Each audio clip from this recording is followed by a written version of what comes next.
Mi-Soul. Love it. Marcia Khan conversation with the legend that is Adamski, who's in town at the moment on tour to promote a brand new album. The album entitled Revolt. And this is kind of a mock-up of what it looks like. It's a wooden box cover which contains 10 singles, am I right? Yeah, 10-inch vinyls. 10-inch vinyls. Now, Adamski, thank you for your time and joining us here at Mi-Soul. That must be a whopper of a price to produce. It is a bit, but I like things I do. I just want to put something nice out. If I sell all of them, I break even. Not will. You will. Not if, I mean, you will sell all of them and break even. So you've produced how many of these? 300. 300 for the world. I'm sure they're going to sell out, instantly. So why the album title Revolt? Well, all the music's kind of based on the waltz, which is all about revolving around the dance floor. It's kind of a play on that. And I understand the timing is not the usual 4/4 dance floor. No, it's all templates 3/4, isn't it? Yeah, it's all in 3/4, like 1 2 3, 1 2 3. Yes. So what made you decide to go with that in the studio?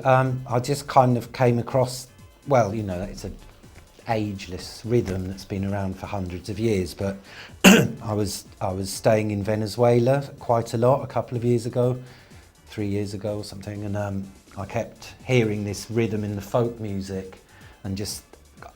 There's pop music and all genres of music, but not really like club music, contemporary electronic club music ever made. There's very, very far and few between, and I just couldn't help thinking why not, and then experimenting, and then I was off on another journey kind of thing. So it started with you about 3-4 years ago back in the studio.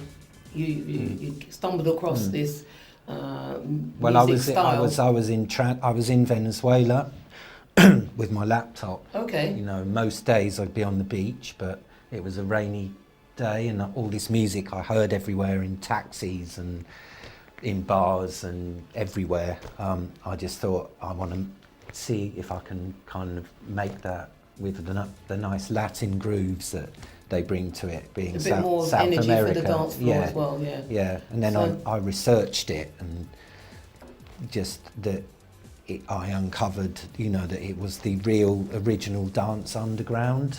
But it was like the rave revolution, but in the back in 18th, middle of the 18th century, and I just found that amusing, and it just kind of inspired me to start looking at all different bits of music. You've been inspired by the 3/4 tempo of the original music from Vienna, and you on the beaches of Venezuela. Yeah. And in between on the beaches of Venezuela in cabs, and hearing locally that the music had this 3/4 tempo. So you researched it much more. Yeah. And you've become so intrigued by it that you're now producing music which has led to this point of the album Revolt. Okay, so I received a promo of this LP, and I noticed the leading track was a tribute to the late Frankie Knuckles, and you have David McAlmont on vocals for it. Yeah. So tell me the story behind how that track came together. Well, I dedicated it to Frankie Knuckles. I made the track already, and then he sadly passed away last year, and people kept saying to me, that sounds like Your Love by Frankie Knuckles, did you sample it? And I didn't, as it happens, but I just thought it would be nice to dedicate it to his memory, because he was a great, he changed music. Yeah. With, he's kind of he's credited with inventing house music. And why did you pick David to do the vocals for you? Well, it's a cover version, and I sang it initially, and it kind of just sounded like a bit of a novelty, kitsch, silly thing when I sang it, and I just thought, I've got to get someone with a great voice to sing this. And then I ran into David, moving similar circles, and just thought he's like the best British soul singer there is, possibly, and got him to interpret it, and was a good result. Excellent. So tell me about some of the other tracks on this album, Revolt. I'm intrigued by the title as well, Revolt. Is that to do with like the twists and turns of the music, the Viennese waltz and all of that? A lot of it's about spinning, you know, the waltzers are just revolving around the dance floor, and it's, you know, and I just like that word, you know. Right. So tell me about some of the other tracks. Well, I've got a couple of tracks with Lee Scratch Perry, who is a pioneer of reggae and a great character, and then he was keen on doing something electronic, and he was very open to, you know, my version of that and doing it in 3/time, and he got the rhythm straight away, and we did a couple we did more than 2 tracks. Yeah, one of them's, I'll save it for a bit, but there's 2 of them on there. One's called 3 Step Forever, and one's called Boo Pope, and it was Lee Perry. He doesn't like the Pope very much. If you listen to the track, you'll hear. So it's making a bit of a statement, is it, that tune? Yeah, and that was a fun day. And then I've got people. He's 80 this year, and the youngest person I've got on there is 18. Emily Sherwood, who's Adrian Sherwood, the dub producer's daughter. And so I've got some people who are like very new to recording. Yes. 2 people on there, never even been in a studio before, to seasoned veterans like Lee Perry, who's probably, you know, has been recording since the 60s. So what is it about you when you're in the studio that you work organically by the sound of it, and you like to take these chances? You know, you're giving newcomers talent an opportunity to work with you. Do you feel that adds to your creative process, just being a bit, well, it's almost random? I think the newcomers, because they're so excited to be in the studio and they give off this energy, and it's also like some of the best ever punk rock records or pop records or techno or house records are made by novices, people that they don't know their way around the studio. They've just got a good idea and a good spirit, and they go and make something amazing. You know, I mean, I'm only a sort of 3-finger piano player. Well, I know you do play instruments. Yeah. I'm sure I read somewhere that you like, is it the ukulele? Well, when I was a kid, Yes. because I was a small kid, it was easier than the guitar. Okay. But I mean, you know, if someone asks me what do you do, I'm a musician. They say what do you play? I just say computer, because that's. I mean, I find playing guitar or piano limiting, because I imagine all this other stuff which is easy to do now with the technology. You know, I don't like it just being limited to some chords. I like to do all the beats and the orchestration and all the other stuff to make the full picture. Okay, and including in that full picture, you tend to work with some great vocalists. I mean, in the past, just going back a little bit, you worked with people like Seal. He produced that amazing ground-breaking dance hit for you, Killer, didn't he? You worked with him on that. What do you look for when you're working with vocalists to add that cherry on the top, as it were, to your works? More character and individuality, really. But because I like people with super beautiful voices. My dear friend Jerido, we were talking about earlier, he contributed to the album too. And the American vocalist Jerido, yes. And he's known in the gospel world as well. Yeah. He grew up in Mississippi singing lead in church when he was a kid. And then he moved to New Jersey with his family, and he did a lot of house garage stuff in the 90s, and he's got a 6-octave vocal range. I've heard it. He's it's really beautiful, amazing. Stunning. But I also like people that can't sing a note, you know, that I just like the tone of their voice and their spirit and their character coming in and so do you play around with all of these voices when you get them in the studio? You chop them up, because I know you work with a lot of breaks, and you're known for your contribution to, you know, breakbeat and that sound, as well as electronica and the rave scene. Do you like to chop up those vocals and put them to good use? I do. Just lately, I've had in the studio Daddy Freddie, actually, and I'm having really good fun chopping up his voice. and Bam from... Is he an MC that's worked with you before? No, I met him last year. Okay. He was doing a show that I went to, and he's a Jamaican MC. And he used to be in the Guinness Book of Records, the fastest rapper in the world. Really? Okay. And he's just good fun and just great energy. And then Bam from the Jungle Brothers. Yes. He's been coming in the studio and just says, you know, chop up my voice, do whatever you like with it. And that's what I like to do. So you feel quite at home when you're doing that in the studio. Okay, so you've got quite a number of tracks on this album.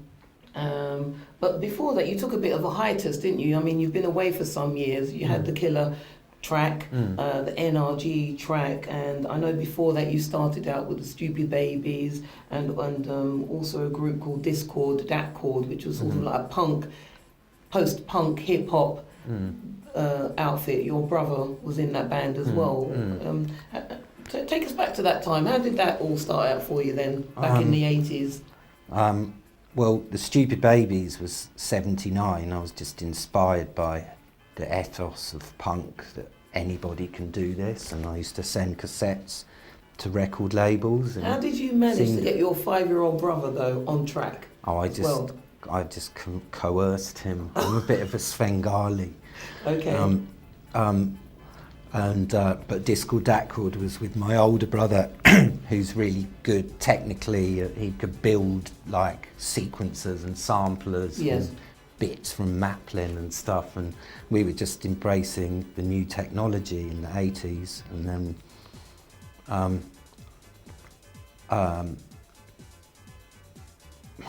lost my thread. You were talking about Discord, Datcord, the post-punk era, and the connection with hip-hop as well into that, because I know you like the Beastie Boys and groups like that as well. Mantronics were really influential on me. I mean, my first album was all 909, Roland TR-909 and 909 drum machine, which was, you know, that was Mantronic's sound a couple of years before, but his was like hip-hop, and I had it in another context. A lot of Detroit techno was 909.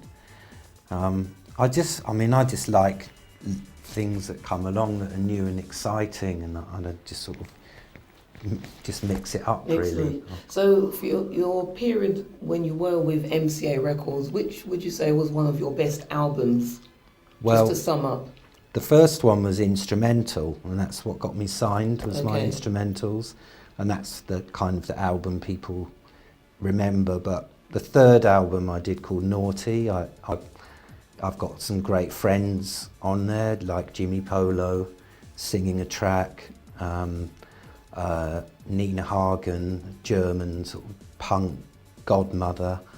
And a whole host of people. I know with Jimmy Polo, when you worked with him, he taught you about sequencing, didn't he? And you met people like Marshall Jefferson and Adonis, didn't you? Who are known on the House fraternity, aren't they? From Chicago, Detroit and New York as well, and they're influential gospel backgrounds as well. Yeah, Jimmy moved over to London from Chicago in 1988 when it was just exploding, like house music. And rave scene and acid scene. We used to live on Camden High Street, and there was High on Hope at Dingwalls, and I think it was Wednesday nights, and we used to go up there every Wednesday, and all Jimmy's mates from Chicago would be coming over and visiting Jimmy, and I got to meet all these, like, my icons, and it was a special time for you, would you say? And it kind of led you to the point of producing all those albums with MCA, and then finally fast forwarding to this, which is out on the 16th of February, which is today. Yes, released today on your own label, Future Waltz Records, and so people can pick that up in shops right now, can't they? Well, they can. The physical version is a wooden box with the 10-inch vinyls, and then it's digital, but I didn't do a CD. Right. Okay.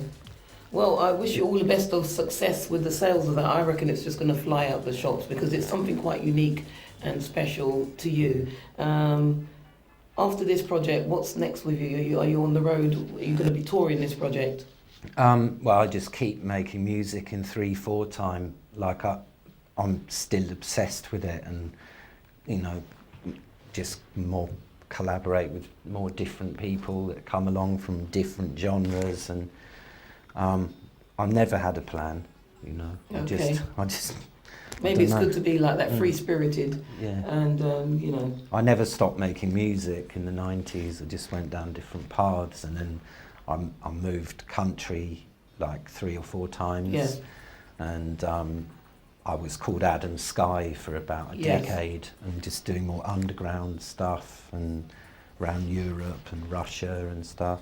And, so you've got more DJing gigs lined up, and see where the future takes you, eh? But I only play in 3/4 time, so promoters have to be quite open-minded to risk yes, of course. I won't do a set of golden oldies or anything. So I don't enjoy it, so. Well, so we know what to look forward to when we come and see you on the set. I think you might have started a revolution, as it were. So, well, thank you for your time and all the best with this project. Thank you. We look forward to catching up with you again here at Mi-Soul. Thanks, Marcia. Thank you. Thanks.